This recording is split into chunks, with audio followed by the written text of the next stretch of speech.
ಸ್ನೇಹಿತರೆ, ನ್ಯೂಸ್ ಶೋಗೆ ಸ್ವಾಗತ. ನಾನು ಶಾಂತ. ಸಾಕಷ್ಟು ಹಗ್ಗ ಜಗಾಟಗಳ ನಡುವೆ ಚಾಂಪಿಯನ್ಸ್ ಟ್ರೋಫಿ ಟೂರ್ನಿಯನ್ನು ಹೈಬ್ರಿಡ್ ಮಾದರಿಯಲ್ಲಿ ನಡೆಸೋಕೆ ಪಾಕಿಸ್ತಾನ ಒಪ್ಕೊಂಡಿದೆ. ಐಸಿಸಿ ಮುಂದೆ 3 ಕಂಡೀಷನ್ಗಳನ್ನು ಇಟ್ಟು ಗ್ರೀನ್ ಸಿಗ್ನಲ್ ಕೊಟ್ಟಿದೆ. ಹೀಗಾಗಿ ಟೀಮ್ ಇಂಡಿಯಾದ ಪಂದ್ಯಗಳು ದುಬೈಗೆ ಶಿಫ್ಟ್ ಆಗಲಿವೆ. ಇದೇ ವೇಳೆ ಪಾಕಿಸ್ತಾನ ಕ್ರಿಕೆಟ್ ಮಂಡಳಿ 3+2 ಸೂತ್ರವನ್ನು ಐಸಿಸಿ ಮುಂದಿಟ್ಟಿದೆ. ಅಷ್ಟಕ್ಕೂ ಏನಿದು ಪಂಚಸೂತ್ರ? ಸೆಮಿಫೈನಲ್ ಮತ್ತು ಫೈನಲ್ ಮ್ಯಾಚ್ಗಳು ಎಲ್ಲಿ ನಡೆಯುತ್ತೆ? ಪಿಸಿಬಿ ಅಧ್ಯಕ್ಷರಿಗೆ ಪಾಕ್ ಪ್ರಧಾನಿ ಬಹುಪರಾಕ್ ಹೇಳಿದ್ದೇಕೆ? ಈ ಬಗೆಗಿನ ಕಂಪ್ಲೀಟ್ ಮಾಹಿತಿಯನ್ನು ಕೊಡ್ತೇನೆ. ಹಾಗೆ ರಾಜ್ಯ, ದೇಶ, ವಿದೇಶಕ್ಕೆ ಸಂಬಂಧಪಟ್ಟಂತ ಮತ್ತೊಂದಷ್ಟು ಸುದ್ದಿಗಳ ಬಗ್ಗೆ ಮಾಹಿತಿಯನ್ನು ನೀಡ್ತೇನೆ. ನೀವು ಸುದ್ದಿಯಾನದ ಸಬ್ಸ್ಕ್ರೈಬರ್ ಆಗೋದಕ್ಕೆ ಮರಿಬೇಡಿ. ಕಳೆದ 6 ತಿಂಗಳಿಂದ ಚಾಂಪಿಯನ್ಸ್ ಟ್ರೋಫಿ ವಿಚಾರವಾಗಿ ಭಾರತ ಮತ್ತು ಪಾಕಿಸ್ತಾನ ನಡುವೆ ಸಾಕಷ್ಟು ಜಟಾಪಟಿ ನಡೀತಾ ಇತ್ತು. ಈ ಜಟಾಪಟಿಗೆ ಈಗ ತೆರೆ ಕೂಡ ಬಿದ್ದಿದೆ. ಹೈಬ್ರಿಡ್ ಮಾದರಿಯಲ್ಲಿ ಟೂರ್ನಿ ನಡೆಯಲಿದೆ.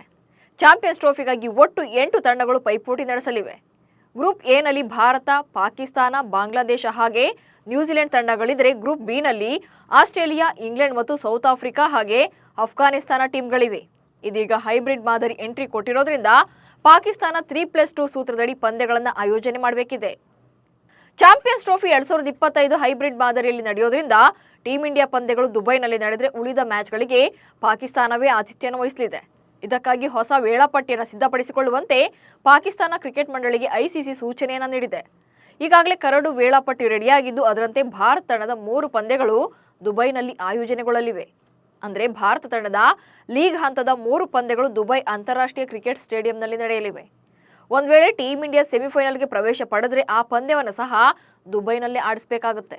ಹಾಗೆಯೇ ಟೀಮ್ ಇಂಡಿಯಾ ಫೈನಲ್ಗೂ ಕೂಡ ಎಂಟ್ರಿ ಕೊಟ್ಟರೆ ಅಂತಿಮ ಹಣಾಹಣಿ ಕೂಡ ದುಬೈನಲ್ಲೇ ಆಯೋಜಿಸೋಕೆ ಐಸಿಸಿ ವಾರ್ನಿಂಗ್ ಕೊಟ್ಟಿದೆ. ಅದರಂತೆ ಭಾರತ ತಂಡದ 3+2 ಪಂದ್ಯಗಳು ದುಬೈನಲ್ಲಿ ನಡೆಯಲಿವೆ. ಇನ್ನು ಟೀಮ್ ಇಂಡಿಯಾ ಲೀಗ್ ಹಂತದಲ್ಲಿ ಬಾಂಗ್ಲಾದೇಶ, ನ್ಯೂಜಿಲೆಂಡ್ ಹಾಗೆ ಪಾಕಿಸ್ತಾನ ವಿರುದ್ಧ ಪಂದ್ಯಗಳನ್ನಾಡಲಿದೆ. ಕರಡು ವೇಳಾಪಟ್ಟಿ ಪ್ರಕಾರ ಭಾರತ ತಂಡ ಫೆಬ್ರವರಿ 20ರಂದು ಬಾಂಗ್ಲಾದೇಶದ ವಿರುದ್ಧ ಕಣಕ್ಕಿಳಿಯುವ ಮೂಲಕ ಚಾಂಪಿಯನ್ಸ್ ಟ್ರೋಫಿ ಅಭಿಯಾನವನ್ನು ಆರಂಭಿಸಲಿದೆ. ಫೆಬ್ರವರಿ 23ರಂದು ಭಾರತ ಮತ್ತು ನ್ಯೂಜಿಲೆಂಡ್ ನಡುವೆ ಪಂದ್ಯ ನಡೆಯಲಿದೆ. ಹಾಗೆಯೇ ಸಾಂಪ್ರದಾಯಿಕ ಎದುರಾಳಿಗಳಾಗಿರುವಂಥ ಭಾರತ ಮತ್ತು ಪಾಕಿಸ್ತಾನ ನಡುವಿನ ಹೈ ವೋಲ್ಟೇಜ್ ಪಂದ್ಯ ಮಾರ್ಚ್ 1ರಂದು ನಡೆಯುವ ಸಾಧ್ಯತೆ ಇದೆ. ಈ ಎಲ್ಲಾ ಪಂದ್ಯಗಳಿಗೆ ದುಬೈ ಅಂತಾರಾಷ್ಟ್ರೀಯ ಕ್ರಿಕೆಟ್ ಸ್ಟೇಡಿಯಂ ಆತಿಥ್ಯವನ್ನು ವಹಿಸ್ತಾ ಇದೆ. ಟೀಮ್ ಇಂಡಿಯಾದ 3 ಲೀಗ್ ಪಂದ್ಯಗಳನ್ನು ಹೊರತುಪಡಿಸಿ ಉಳಿದ ಮ್ಯಾಚ್ಗಳು ಪಾಕಿಸ್ತಾನದಲ್ಲೇ ನಡೆಯಲಿದೆ. ಅದರಂತೆ 1 ಸೆಮಿಫೈನಲ್ ಸೇರಿದಂತೆ 10 ಪಂದ್ಯಗಳಿಗೆ ಪಾಕಿಸ್ತಾನ ಆತಿಥ್ಯವನ್ನು ವಹಿಸ್ತಾ ಇದೆ. ಒಂದು ವೇಳೆ ಟೀಮ್ ಇಂಡಿಯಾ ಸೆಮಿಫೈನಲ್ ಹಾಗೆ ಫೈನಲ್ ಪ್ರವೇಶಿಸದೇ ಇದ್ದರೆ ಆ ಪಂದ್ಯಗಳು ಕೂಡ ಪಾಕ್ನಲ್ಲೇ ನಡೆಯುತ್ತೆ. ಈ ಪಂದ್ಯಗಳಿಗಾಗಿ ಪಾಕಿಸ್ತಾನ 3 ಸ್ಟೇಡಿಯಂಗಳನ್ನು ನಿಗದಿ ಮಾಡಿಕೊಂಡಿದ್ದು, ಅದರಂತೆ ಲಾಹೋರ್, ರಾವಲ್ಪಿಂಡಿ ಹಾಗೆ ಕರಾಚಿಯಲ್ಲಿ ಚಾಂಪಿಯನ್ಸ್ ಟ್ರೋಫಿ ಮ್ಯಾಚ್ಗಳು ಆಯೋಜನೆಗೊಳ್ಳಲಿವೆ. ಇನ್ನು ಇದೆಲ್ಲದರ ನಡುವೆ ಹೈಬ್ರಿಡ್ ಮಾದರಿ ಟೂರ್ನಿಗೆ ಕಂಡೀಷನ್ಸ್ ಹಾಕಿದ್ದ ಪಿಸಿಬಿ ಅಧ್ಯಕ್ಷರಿಗೆ ಅಲ್ಲಿನ ಪ್ರಧಾನಿ ಫುಲ್ ಸಪೋರ್ಟ್ ಮಾಡಿದ್ದಾರೆ. ಪಾಕಿಸ್ತಾನ ಪ್ರಧಾನಿ ಶಹಬಾಜ್ ಶರೀಫ್ ಅವರು ಪಿಸಿಬಿ ಅಧ್ಯಕ್ಷ ಮೊಯ್ಸಿನ್ ನಖ್ವಿ ಅವರಿಗೆ ಸಂಪೂರ್ಣ ಬೆಂಬಲ ನೀಡುವುದಾಗಿ ಭರವಸೆ ನೀಡಿದ್ದಾರೆ. ಹಾಗೆ ಪಿಸಿಬಿ ಅಧ್ಯಕ್ಷ ನಿರ್ಧಾರವನ್ನ ಶ್ಲಾಘನೆ ಮಾಡಿದ್ದಾರೆ.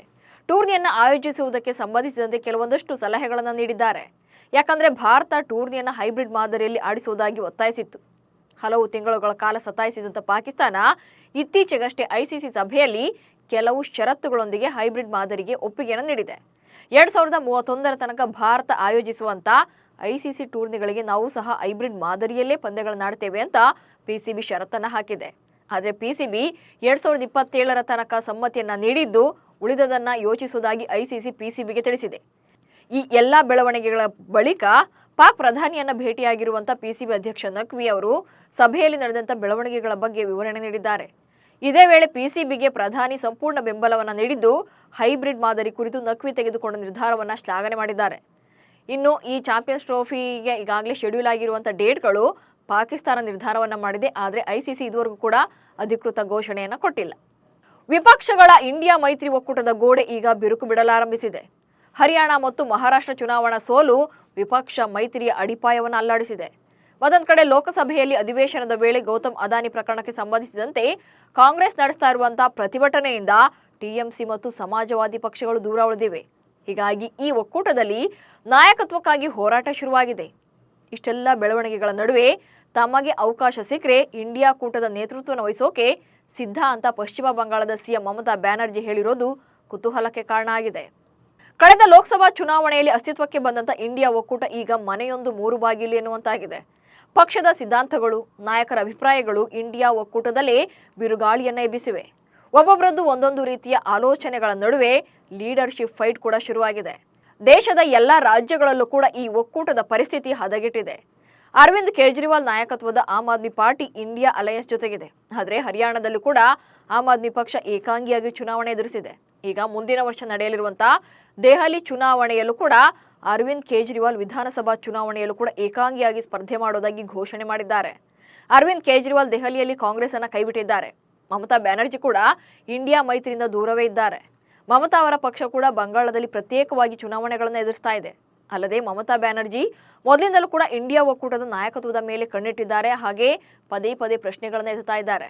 ಇಂಡಿಯಾ ಮೈತ್ರಿಕೂಟದ ಕಮಾಂಡ್ ಅನ್ನು ತೆಗೆದುಕೊಳ್ಳೋಕೆ ಪ್ರಯತ್ನ ಮಾಡ್ತಿದ್ದಾರೆ.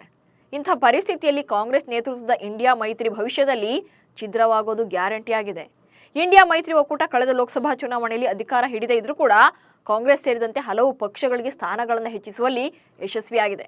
ಹೀಗಾಗಿ ಲೋಕಸಭಾ ಚುನಾವಣಾ ಬಳಿಕ ಇಂಡಿಯಾ ಒಕ್ಕೂಟ ಮತ್ತಷ್ಟು ಗಟ್ಟಿಗೊಂಡಿತು. ಆದರೆ ಕಳೆದ ಕೆಲ ವಿಧಾನಸಭಾ ಚುನಾವಣೆಗಳ ಫಲಿತಾಂಶ ಇಂಡಿಯಾ ಮೈತ್ರಿ ಪಕ್ಷಗಳಲ್ಲಿನ ಕೆಲ ಅಸಮಾಧಾನಕ್ಕೆ ಕಾರಣ ಆಗಿದೆ. ಅಲ್ಲದೆ ಮಮತಾ ಬ್ಯಾನರ್ಜಿ ಅವರು ಅಖಿಲೇಶ್ ಯಾದವ್ ಅವರೊಂದಿಗೆ ಉತ್ತಮ ಬಾಂಧವ್ಯವನ್ನು ಹೊಂದಿದ್ದಾರೆ. ಅಖಿಲೇಶ್ ಕೋಲ್ಕತ್ತಾಗೆ ಹೋದಾಗಲೆಲ್ಲ ಮಮತಾರನ್ನ ಭೇಟಿ ಆಗ್ತಾರೆ. ಜಾರ್ಖಂಡ್ ಸಿಎಂ ಹೇಮಂತ್ ಸೊರೇನ್ ಕೂಡ ಮಮತಾ ಜೊತೆ ಉತ್ತಮ ಬಾಂಡಿಂಗ್ ಅನ್ನು ಹೊಂದಿದ್ದಾರೆ. ಮಮತಾ ಅವರ ಪ್ರಮಾಣ ವಚನ ಸಮಾರಂಭದಲ್ಲೂ ಕೂಡ ಸೊರೇನ್ ಭಾಗವಹಿಸಿದ್ರು. ಇನ್ನು ಇತ್ತೀಚೆಗಷ್ಟೇ ಮಮತಾ ಬ್ಯಾನರ್ಜಿ ಅವಕಾಶ ಸಿಕ್ಕರೆ ಇಂಡಿಯಾ ಮೈತ್ರಿಕೂಟ ನಡೆಸೋಕೆ ಸಿದ್ಧ ಎಂಬ ಹೇಳಿಕೆ ನೀಡಿದ್ರು. ಅಲ್ಲದೆ ಒಕ್ಕೂಟದ ಬೇರೆ ಬೇರೆ ಪಕ್ಷಗಳು ಕೂಡ ಇದೇ ಮನಸ್ಥಿತಿಯಲ್ಲಿದ್ದಾರೆ. ಹಾಗೆ ಇಂಡಿಯಾ ಒಕ್ಕೂಟದ ನಾಯಕತ್ವ ಬದಲಾಗಬೇಕು ಎಂಬ ಕೂಗು ಕೂಡ ಜೋರಾಗಿದೆ. ಸಮಾಜವಾದಿ ಪಕ್ಷ ಕೂಡ ಈ ಬಗ್ಗೆ ಧ್ವನಿ ಎತ್ತಿದೆ. ಆದರೆ ಕಾಂಗ್ರೆಸ್ ಪಕ್ಷ ಈ ನಿಲುವನ್ನ ವಿರೋಧಿಸ್ತಾ ಇದೆ. ಮಮತಾಗೆ ಎಲ್ಲ ನಾಯಕರ ಬೆಂಬಲ ಸಿಕ್ಕರೆ ಒಕ್ಕೂಟ ಪೂರ್ತಿ ಛಿದ್ರವಾಗೋದ್ರಲ್ಲಿ ಅನುಮಾನವೇ ಇಲ್ಲ.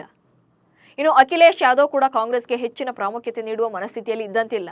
ಚುನಾವಣೆಯ ಸಮಯದಲ್ಲಿ ಸೀಟು ಹಂಚಿಕೆಯಾಗಲಿ ಅಥವಾ ಸಂಸತ್ತಿನಲ್ಲಿ ಆಸನ ವ್ಯವಸ್ಥೆಯಾಗಲಿ ಅಖಿಲೇಶ್ ಕಾಂಗ್ರೆಸ್ ವಿರುದ್ಧ ಕಠಿಣ ಧೋರಣೆಯನ್ನು ಅನುಸರಿಸ್ತಾ ಇದ್ದಾರೆ.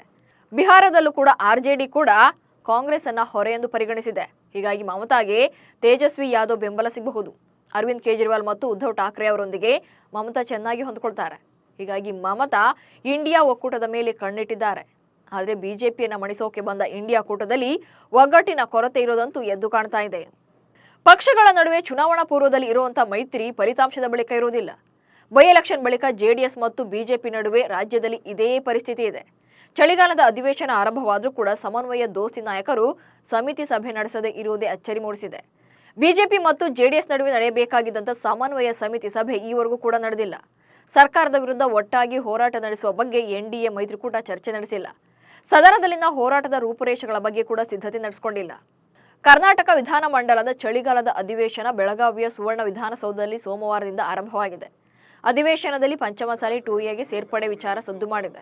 ಪ್ರತಿಪಕ್ಷಗಳ ಪ್ರಶ್ನೆಗಳಿಗೆ ಮುಖ್ಯಮಂತ್ರಿ ಸಿದ್ದರಾಮಯ್ಯ ಅವರು ಉತ್ತರಿಸಿದ್ದು, ಪಂಚಮಸಾಲಿಗಳನ್ನ 2ಎ ಸೇರಿಸೋಕೆ ಬಹಳ ದಿನಗಳಿಂದ ಹೋರಾಟ ನಡೆಸಲಾಗ್ತಾ ಇದೆ.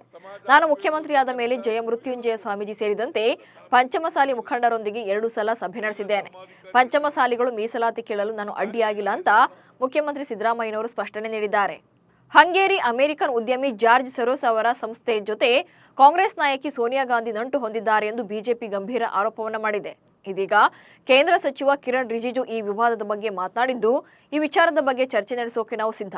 ಪ್ರಸ್ತುತ ದೇಶದ ಮುಂದಿರುವ ಸಮಸ್ಯೆ ಬಹಳ ಗಂಭೀರವಾಗಿದೆ. ಕೆಲವು ಸಮಸ್ಯೆಗಳನ್ನು ರಾಜಕೀಯ ದೃಷ್ಟಿಕೋನದಿಂದ ನೋಡಬಾರದು ಎಂದಿದ್ದಾರೆ. ಸಿರಿಯಾ ಮತ್ತು ಅಲ್ಲಿನ ಬಂಡುಕೋರರ ನಡುವಿನ ಕಾದಾಟದ ನಡುವೆ ಇಸ್ರೇಲ್ ತನ್ನ ಬೇಳೆಯನ್ನು ಬೇಯಿಸಿಕೊಂಡಿದೆ. ಬಂಡುಕೋರರ ದಾಳಿಗೆ ಹೆದರಿ ಸಿರಿಯಾ ಅಧ್ಯಕ್ಷ ಬಶರ್ ಅಲ್ ಅಸಾದ್ ದೇಶದಿಂದಲೇ ಪರಾರಿಯಾದ ಬೆನ್ನಲ್ಲೇ ಇಸ್ರೇಲ್ ಸಿರಿಯಾ ನೆಲಕ್ಕೆ ಕಾಲಿಟ್ಟಿದೆ. ಗೋಲನ್ ಹೈಟ್ಸ್ ಬಳಿಯ ಸಿರಿಯಾ ಗಡಿಯನ್ನು ದಾಟಿ 10 ಕಿಲೋಮೀಟರ್ ವ್ಯಾಪ್ತಿಯಲ್ಲಿರುವಂತಹ ಭೂಮಿಯನ್ನು ಇಸ್ರೇಲ್ ಸೇನೆ ವಶಪಡಿಸಿಕೊಂಡಿದೆ. ಹಾಗೆ ಬಫರ್ ಝೋನ್ ಅಂತ ಪರಿವರ್ತನೆ ಮಾಡಿದೆ. ಬೆಂಗಳೂರಿನ ಎಂ ಚಿನ್ನಸ್ವಾಮಿ ಮೈದಾನದಲ್ಲಿ ನಡೆದಂತ ಸೈಯದ್ ಮುಷ್ತಾಕ್ ಅಲಿ ಟ್ರೋಫಿಯಲ್ಲಿ ಟೀಂ ಇಂಡಿಯಾದ ಸ್ಟಾರ್ ಮೊಹಮ್ಮದ್ ಶಮಿ ಶೈನ್ ಆಗಿದ್ದಾರೆ. ಪಶ್ಚಿಮ ಬಂಗಾಳ ಮತ್ತು ಚಂಡೀಗಢ ನಡುವೆ ಪಂದ್ಯ ಏರ್ಪಟ್ಟಿತ್ತು. ಪಶ್ಚಿಮ ಬಂಗಾಳದ ಪರ ಭರ್ಜರಿ ಬ್ಯಾಟ್ ಬೀಸಿರುವಂತಹ ಶಮಿ ಕೇವಲ 17 ಬಾಲ್ಗಳಲ್ಲಿ 32 ರನ್ಗಳನ್ನು ಸಿಡಿಸಿದ್ದಾರೆ. ಶಮಿ ಅವರ ಸ್ಫೋಟಕ ಬ್ಯಾಟಿಂಗ್ ನೆರವಿನಿಂದ ಪಶ್ಚಿಮ ಬಂಗಾಳ 20 ಓವರ್ನಲ್ಲಿ 159 ರನ್ ಗಳಿಸಿತು. ಸಂದೀಪ್ ಶರ್ಮಾ ಅವರ ಕೊನೆಯ ಓವರ್ನಲ್ಲಿ 2 ಸಿಕ್ಸರ್ 1 ಬೌಂಡ್ರಿ ಬಾರಿಸಿದ್ದಾರೆ. ಬೌಲಿಂಗ್ ಮಾತ್ರವಲ್ಲದೆ ಬ್ಯಾಟಿಂಗ್ನಲ್ಲೂ ನಾನು ಮಿಂಚಬಲ್ಲೆ ಅನ್ನೋದನ್ನ ತೋರಿಸಿಕೊಟ್ಟಿದ್ದಾರೆ ಶಮಿ. ಆಸ್ಟ್ರೇಲಿಯಾ ವಿರುದ್ಧದ 2ನೇ ಟೆಸ್ಟ್ ಪಂದ್ಯದಲ್ಲಿ ಟೀಂ ಇಂಡಿಯಾ ಸೋಲು ಕಂಡಿದೆ. ಈ ಸೋಲಿನ ಬೆನ್ನಲ್ಲೇ ತಲೆದಂಡದ ಚರ್ಚೆ ಜೋರಾಗಿದೆ. ಕ್ಯಾಪ್ಟನ್ ರೋಹಿತ್ ಶರ್ಮಾ ಪರ್ಫಾರ್ಮೆನ್ಸ್ ಮತ್ತು ಕ್ಯಾಪ್ಟನ್ಸಿ ಎರಡರಲ್ಲೂ ಕೂಡ ಫೇಲ್ಯೂರ್ ಆಗಿದ್ದು, ಬೇರೆಯವರಿಗೆ ನಾಯಕತ್ವ ನೀಡಬೇಕು ಅಂತ ಒತ್ತಾಯ ಕೇಳಿ ಬಂದಿದೆ. ಮತ್ತೊಂದು ಕಡೆ ಗೌತಮ್ ಗಂಭೀರ್ ಕೋಚ್ ಆದ್ಮೇಲೆ ತಂಡದ ಪರ್ಫಾರ್ಮೆನ್ಸ್ ಕಳಪೆಯಾಗಿದೆ. ಹೀಗಾಗಿ ಗಂಭೀರ್ಗೆ ಕೋಚ್ ಸ್ಥಾನದಿಂದ ಗೇಟ್ ಪಾಸ್ ನೀಡುವಂತೆ ಕೆಲವರು ಆಗ್ರಹ ಮಾಡ್ತಿದ್ದಾರೆ.